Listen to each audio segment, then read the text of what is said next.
Hey guys, welcome back to our channel. So as you can see, Jackie's not here today, and that is because I will be filming Ivan's story. I told you guys I would show you my newborn in another video, and this is it. And as you can see by the title of this video, I will be telling you guys the story of Ivan and his cleft lip and palate. Let me start from the beginning. When I found out I was pregnant with Ivan, Isaac, my toddler, was only 8 months old, so he was still like a little baby. I was between 4 and 6 weeks late. I'm sorry if there's any guys out there that are watching, but I'm gonna tell it like it is. But I was around that 4 to 6 weeks late. But I wasn't too worried about being pregnant because I had an irregular period anyways, like after having Isaac. But you know, something didn't feel right, so I decided to take a pregnancy test. That night, like I said, I didn't think I was, so I decided to go to the dollar store and just buy a cheap test. And I went home, and of course, it came up positive. So I still didn't believe it. I said, oh, maybe it's wrong, you know, it's a cheap test, so let me go to the store tomorrow and get me another test. So I went to the store, I went to Walmart the next day, and I bought myself a first response pregnancy test. And I was like, okay, with this one, I'm gonna like see for real if I am or not. So I went home and, you know, same result. I'm going to be 100% honest with you guys. I was not ready for another baby. I know you're never really ready for a baby, whether it's your first or second, but I honestly just felt like I wasn't ready. I was super anxious. I felt a million emotions at that moment. Like, I was happy, but I was also sad. I was nervous. I was so many, like anything you can think of, that's what I was feeling. I was happy at the same time because I knew I always wanted a little brother for Isaac or sister, whatever. And I knew I wanted another sibling for Isaac. But I had always thought about getting pregnant when Isaac was around a year and a half. So basically, I always thought I would have another baby by the time Isaac was past 2 years old. He's about to be 1 and a half, and I already have a 1 month old. I was shocked, and I know many of you guys are going to be thinking like, well, why didn't you just take birth control? Well, I did. I was taking the pill, and I sucked at doing that. I always forget. But when I got pregnant with Ivan, I wasn't taking it anymore. Also, I had very mixed emotions about taking birth control in the first place, mainly because I've heard so many stories about it being hard to conceive after getting on birth control. Like, even after you get off of it, it takes a while. And I didn't want it to take a while because, like I said, I knew I wanted to have another baby pretty soon after having Isaac. But like I said, I also didn't think I would get pregnant that quick. Things happen for a reason. Fast forward a few weeks later, I was having prenatal appointments almost every, I think I was having prenatal appointments every week because I was already high risk due to my first pregnancy being high risk due to preeclampsia. So I was already going weekly. They just wanted to make sure I wasn't having preeclampsia with this pregnancy, so I was getting checkups every single week. I had a regular prenatal, any normal prenatal appointment when I was 18 weeks. That was the day when I found out Isaac had, I do this a lot, you guys, that Ivan had cleft lip and palate. I went in thinking nothing of it, you know, it's another prenatal appointment. They're just gonna ask me how I'm feeling, is everything okay, have you had any headaches, anything different, unusual. I already knew the answers to all those questions. I was just there for the appointment. But that was gonna be my last appointment there because that OB that I was going to was closing down, so that was gonna be the last appointment I had there. So basically, I had asked the doctor if I could get an ultrasound since it would take a while until I could, you know, have the regular 20-week detailed ultrasound at another OB. The doctor agreed to it. She just said it would have to be quick because insurance wasn't going to cover for it. They were just going to do like a quick one. So the ultrasound tech lady came in and started doing her thing. And basically, to make this long story short, she took a long time, like way more than just checking or just looking at the baby. You know, all I wanted to see was, is the baby okay? Like, I didn't know when I was gonna see him again, so I just wanted to make sure everything was fine. And the lady was taking so long that my mind, you know, started thinking a million thoughts, and I was like just thinking like, is everything okay? This is weird, like she's taking too long. It just, I don't know. And she seemed to be looking at things like more detailed, so I kind of started thinking, you know, something might be wrong. Basically, I was there for almost an hour. I suck at telling things apart, like what is what on an ultrasound, so honestly I had no idea like what I was looking at. So I didn't know, I couldn't even tell like that there was something on the face. I didn't notice anything. The tech lady told me that she would be right back, but instead this other lady came in and she just told me to go into another room, that the doctor wanted to speak to me. And then I asked her, like, is anything wrong? Is there something wrong with my baby? Like, why do you guys want me to go to another room? Like, I'm supposed to be leaving now, you know? I was nervous, like, it was scary.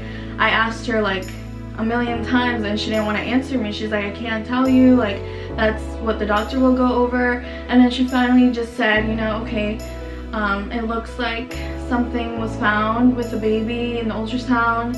I'm not sure what it is, which I know she was lying, but you know, she said I can't go over it with you, but that's what the doctor's gonna go over with you. You guys, at that moment my heart sank.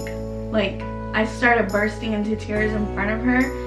As I was walking to the room, I was like bursting into tears. I'm sure a couple of people saw me crying. So the doctor came in, and you know, I was just thinking like all the reasons, all the things that might be wrong with the baby. Like, is there something, the heart defect? Is there something wrong with his organs? Does he have some sort of disorder? So many different thoughts. So she just says the baby has cleft lip and palate. Well, she said cleft lip because on an ultrasound you can't really tell if they have a cleft palate. It's not that detailed yet, so you can't really tell. But to be honest, I didn't even know what that was. All I told her was like, what is that? And then I remembered the commercials, you know, those commercials with the Operation Smile, I think that's what it's called. I remembered that. At that moment I froze. I was just, it's like I know she was talking to me, but I don't even remember what she said because I was just, my mind was somewhere else. Like, I was just thinking like, how could this happen? Why did this happen? Why did God let this happen? Why is this happening to me? What am I gonna do? So many things, you guys. When I went to the car, I started bursting into tears again. I didn't know what to do. I had to go pick up my son, Isaac, from his grandma's house. I was driving and I was crying. It was honestly a horrible feeling knowing that something is wrong with your baby and that you couldn't have done anything to prevent it. Because at the doctor's, I asked her, why? Like, did I do something wrong? Why did this happen? Why does he have that? She said that they don't know. It could be a genetic thing. It could be something else. I don't know. But they honestly don't even know. They don't know why they're born with a cleft. I just kept blaming myself though. I was telling myself like, it's all your fault. You did something wrong throughout the pregnancy. I was just thinking like, what did I do? And so I arrived at Isaac's grandma's house and I called my husband like I did every single appointment and was like, there's something wrong with our baby. All I heard on the other line was like complete silence. And after a few seconds, he said, what? I explained to him and he started crying. Not loud, but I could hear him sobbing, and that made me cry even more. It was so scary for us. It was news that just came to us. So I was at the parking spot for like, I don't even know how long. I was just thinking, and I was looking up images of babies with cleft lip and palate. I have to do research now. Like, there's so many things that I have to do that I don't even know about. Like, I have to figure out what to do. I walked up to Isaac's grandma's apartment door. She obviously knew there was something wrong. My eyes were probably super red. My face was red because it gets red when I cry. And she asked me what's wrong, and I honestly let all my feelings out. I told her, I don't know what's going on. I don't know why this happened. Is God mad at me? Is this why? I don't understand. I just let myself out. I'm not one of those people to do that. So honestly, you could tell, like, I was just lost. So she was the first one, well, after Jimmy, she was the first one to find out. After that, I didn't tell people for quite a while. I just wasn't prepared because every single time I tried speaking about it, even to my husband, I would just start crying. I would burst out crying like non-stop, and not just for a little bit, like I would cry and cry and cry and cry. So I just didn't feel mentally prepared to tell anybody. I wasn't prepared emotionally or anything. I didn't tell anybody. I don't even know how long until when I told my mom. I didn't talk to my dad about it until like maybe a month before Ivan was gonna be born. But throughout the weeks that passed, throughout the months that passed, I did my research. I researched as much as I could. I was sharing my research with my husband. I know he was doing his own research.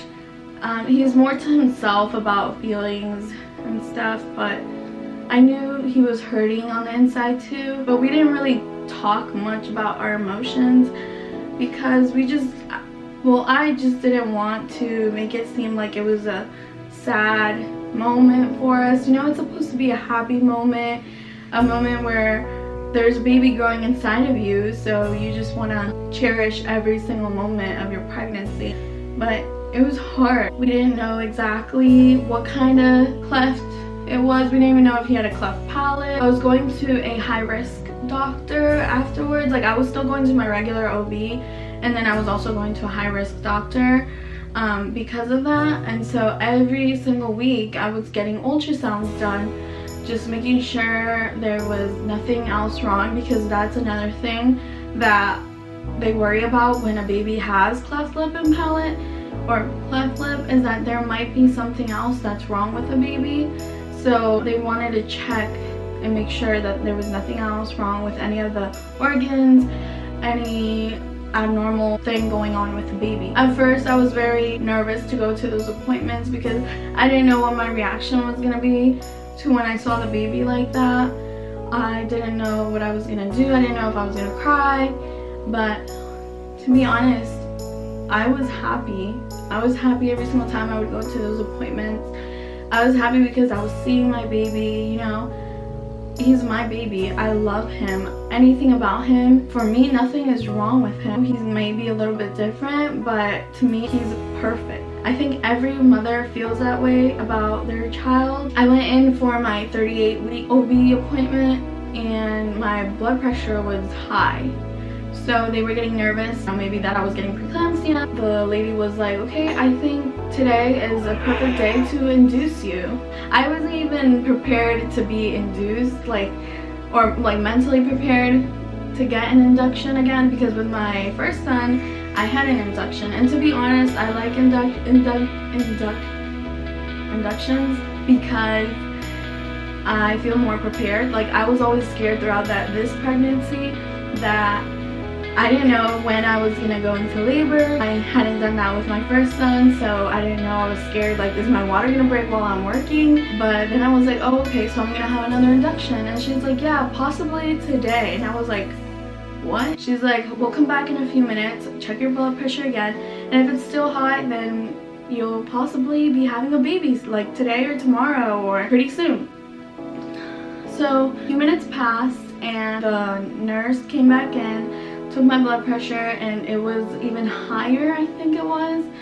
So she went back and she's like, okay. So she brought in paperwork that I was gonna take to the hospital. She said, okay, we're gonna call the hospital and let them know that you will be going in tonight. So when I left there, I left so happy.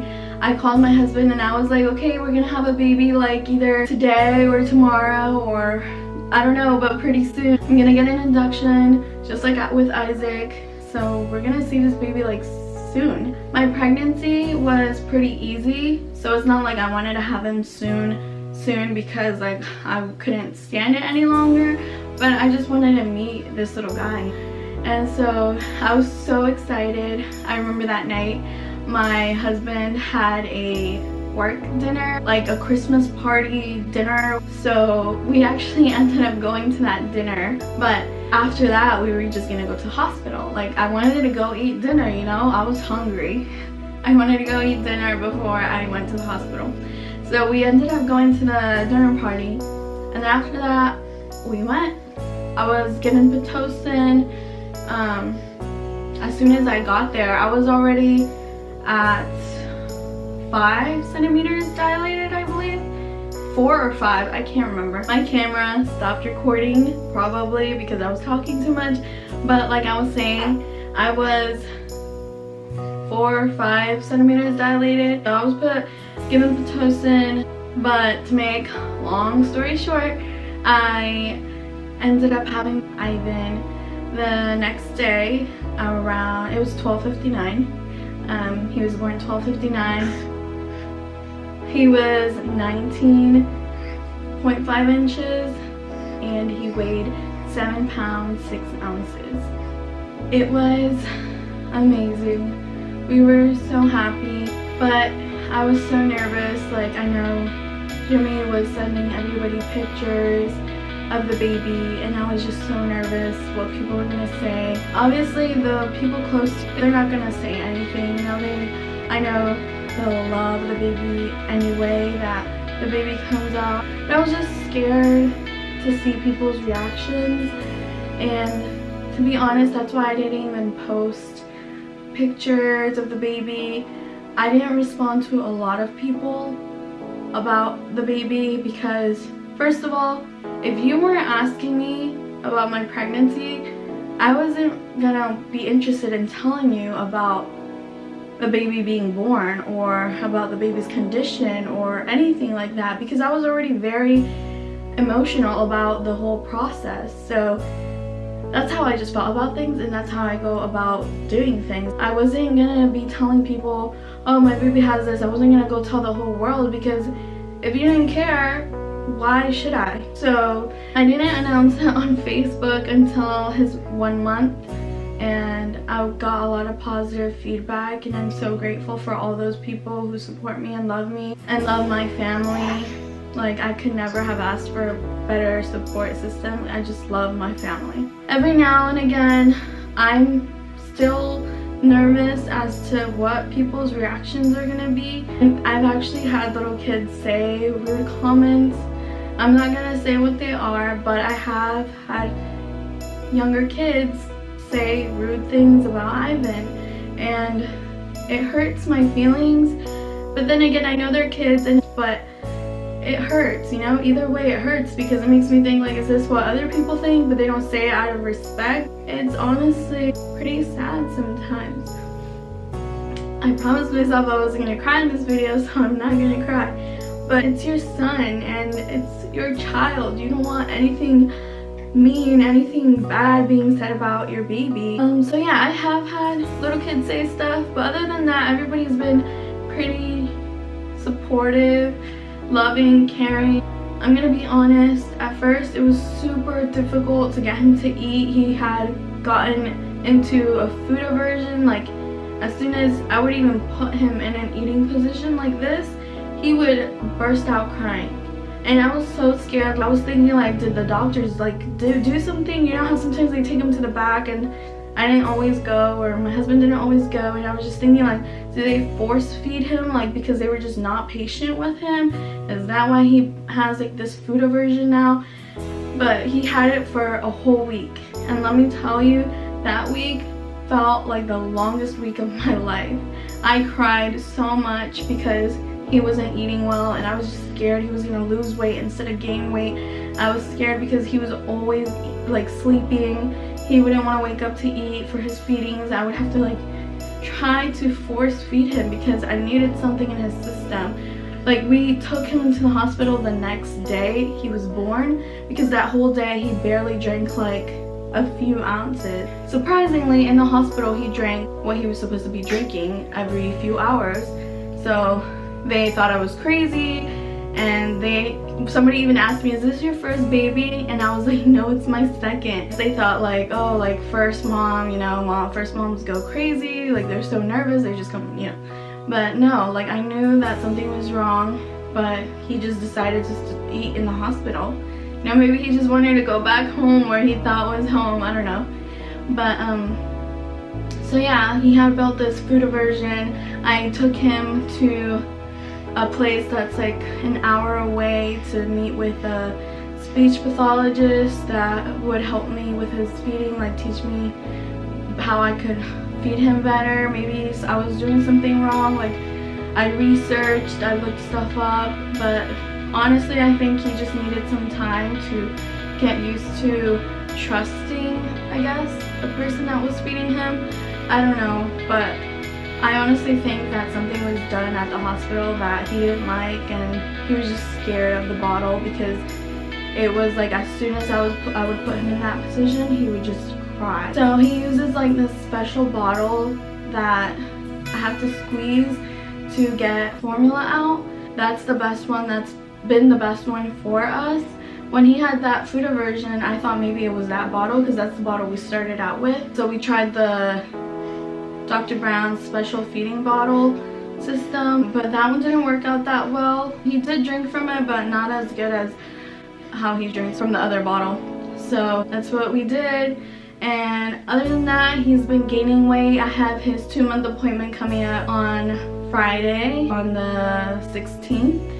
So I have that appointment coming up. And I have his surgery day is gonna be March 29th. Well, I'm super excited and nervous about that. I'm kind of sad because I feel like I'm kind of gonna miss his smile. You know, that's how he came out, that's how I met him, and I don't know, I just feel like I'll miss it. And so I have that appointment the 29th. We'll be staying at the hospital just one night. As long as he's feeding well, that's all he's gonna have to stay. They said it's not like a super long surgical procedure, it's not that long, so as long as he's eating well, we'll be leaving the next day. That is my story to tell you guys. I will be vlogging or showing you guys more things, like maybe if you guys are interested in when he gets his surgery, I don't know, like I don't know. You guys leave comments down below. I appreciate all the love and support you guys have been giving us. I hope you guys like this video. It was a very personal video for me to make. I actually made it a few times already, but didn't upload it, didn't edit it because I guess I wasn't ready. I don't know. I hope you guys enjoyed this video. Please give it a thumbs up, like, comment, share, subscribe. It will help us out so much and it means the world to us when you do. So yeah, bye.